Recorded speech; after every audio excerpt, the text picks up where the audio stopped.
Goo.gle announces Goo.gle Pay to replace Android Pay and Goo.gle Wallet. Looking to simplify the mobile payment process, Google earlier today introduced a rebranded service it calls Goo.gle Pay.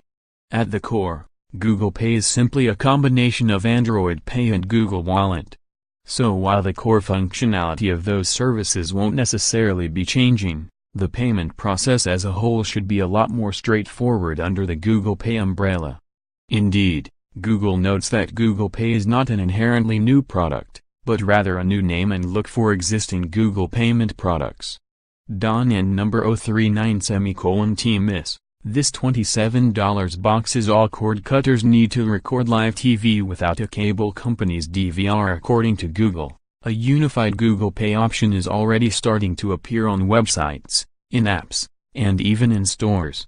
That being the case, if Google already has your payment info, you'll be able to purchase goods and services with a simple click, similar to the Apple Pay feature on the iPhone. With Goo.gle Pay, it'll be easier for you to use the payment information saved to your Google account, so you can speed through checkout with peace of mind, Google's Polybat explained. Over the coming weeks, you'll see Goo.gle Pay online, in-store, and across Google products, as well as when you're paying friends. While users can expect Goo.gle Pay to become a more visible option in the coming weeks, Google notes that the feature is already available on services like Airbnb, Dice, Fandango, Lyft, Hungry House, Instacart and more.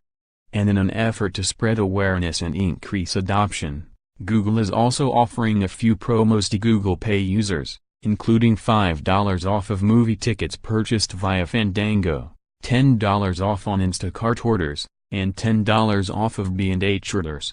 More information about Google Pay